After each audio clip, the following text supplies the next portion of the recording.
السلام علیکم ورحمۃ اللہ وبرکاتہ۔ کربلا کا تحقیقی جائزہ 72 صحیح الاسناد حدیث کی روشنی میں پیش خدمت ہے۔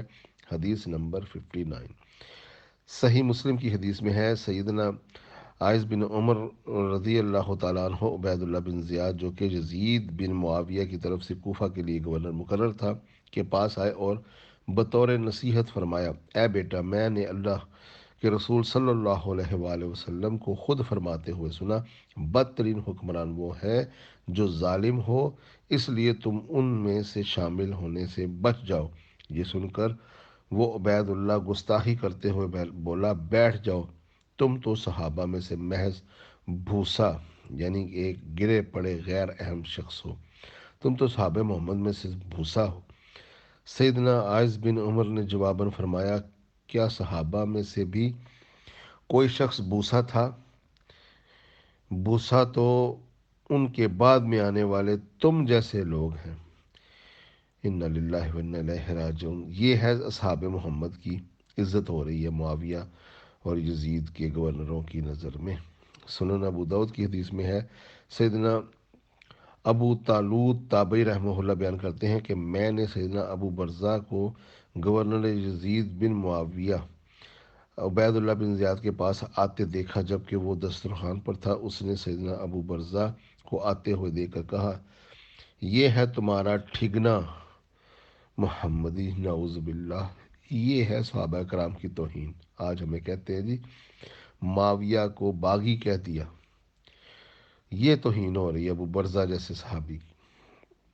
ابو برزہ اس کی طنزیہ بات کو سمجھ گئے اور جواباً فرمایا، مجھے گمان نہیں تھا کہ میں ایسے لوگوں کے دور حکومت تک زندہ ہوں گا جو مجھے رسول اللہ کی صحبت پر آڑ دلائیں گے۔ یعنی رسول اللہ کی صحبت پر انہیں فخر ہے، لیکن یہ گورنر یزید بن معاویہ کے انہیں اس کو آڑ دلاتے ہیں کہ یہ موٹا ٹھگنا محمدی، اس طرح کہہ کے بلاتے تھے۔ عبید اللہ بن زیاد بولا، محمد صلی اللہ علیہ وسلم کی صحابیت تمہارے لیے باعث زینت ہے، آر کا سبب نہیں۔ پھر کہنے لگا، میں نے تمہیں اس لیے بلوایا ہے کہ تم سے حوض کوثر کے متعلق پوچھوں۔ یعنی یہ لوگ اب بعد میں آنے والے صحابہ کرام کو طلب کرتے تھے اپنے درباروں میں مسائل پوچھنے کے لیے۔ یہ ہے صحابہ کی عزت، ان کو بلا بھیجو، آؤ بھی آ کے بات کرو، جب آئیں تو موٹا ٹھگنا محمدی کہہ کے اس کو بلائے۔ اس پر اس نے کہا، کیا تم نے رسول اللہ صلی اللہ علیہ وسلم کے بارے میں کچھ سنا تھا؟ سیدنا ابو برزہ نے فرمایا، ہاں، نہ ایک بار، نہ دو بار، نہ تین بار، نہ چار بار اور نہ پانچ بار، یعنی متعدد بار سنا اور بہت مرتبہ سنا۔ جو شخص اس حوض کوثر کے وجود کا انکار کرے تو اللہ تعالیٰ اسے اس سے پینا نصیب نہ فرمائے۔ سیدنا ابو طالوت تابعی کا بیان ہے کہ سیدنا ابو برزہ غصے کی حالت میں وہاں سے تشریف لے گئے۔ صحیح مسلم 4733، سنن ابو داؤد 4749، وقال شیخ البانی و شیخ زبیر الزئی اسنادہ صحیح۔ اب آپ دیکھیے کہ یہ صحابہ کرام کی کتنی توہین ہو رہی ہے۔ جو یہ یزید کی تعریف کرتے ہیں نا، یزید کا تو آگے چل کے ہم پورا انجن کھول دیں گے نا۔ یہ جو صحابہ کرام کی توہین اس کے گورنر کر رہے ہیں، کہیں صحابہ کرام کو بھوسا کہہ کے بلا رہے ہیں، کہیں موٹا ٹھگرا کہہ کے بلا رہے ہیں، اور اپنے درباروں میں طلب کرتے ہیں اور باتیں پوچھتے ہیں۔ یہ حال ہے ان لوگوں کا۔ اور یہ جو آج کہتے ہیں نا جی سپہ صحابہ، جی صحابہ کی توہین نہیں ہونے دیں گے، 295C لگوا دیں گے۔ اور بھائی سب سے پہلے 295C تو معاویہ پر لگنی چاہیے جس نے صحابہ کرام کو قتل کروایا، خلیفہ برحق کے خلاف بغاوت کی۔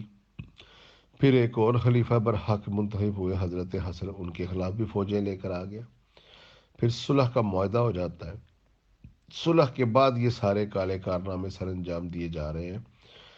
کہیں نمازوں کے اوقات بدلے جا رہے ہیں، کہیں حج کے تلبیے بند کروائے جا رہے ہیں، کہیں بیت المال پر ذاتی قبضہ کیا جا رہا ہے، کہیں عیدین کے خطبے پہلے اور اذانیں شروع کروا دی جاتی ہیں، یہاں تک کہ صحابہ کرام کو چن چن کر حجر ابن عدی جیسے جلیل القدر صحابہ کو بھی قتل کروا دیا جاتا ہے۔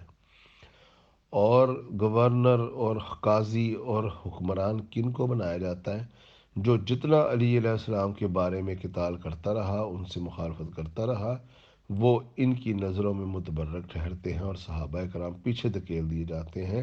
جو نبی علیہ الصلوۃ والسلام کا ساتھ دیتے رہے، آپ کے پسینے پر اپنا خون بہاتے رہے، وہ تمام جلیل القدر صحابہ کرام قسم پرسی کی زندگی گزارنے پر مجبور ہیں، اور ان کی توہین کی جاتی ہے، انہیں ذلیل کیا جاتا ہے، انہیں آڑ دلائی جاتی ہے، جبکہ صحابہ چلا اٹھتے ہیں: ہم نے کبھی یہ نہیں سوچا تھا کہ ہم ایسے لوگوں میں زندہ رہ جائیں گے کہ جو محمد صلی اللہ علیہ وآلہ وسلم کی صحبت کو ہمارے لیے آڑ بنا دیں گے، ہمیں موٹا ٹھگنا محمدی اور بھوسا کہہ کے پکاریں گے۔ اللہ تعالیٰ غارت کرے ان غاصب حکمرانوں کو جنہوں نے قتل کیا صحابہ کرام کو اور ذلیل کیا صحابہ کرام کو اور گالی گلوچ کی امیر المومنین کے اوپر۔ لعنہ لائنہ، لعنت ان کے اوپر ہو جو امیر المومنین پر لعنت کرتے تھے۔ استغفر اللہ۔ السلام علیکم ورحمۃ اللہ۔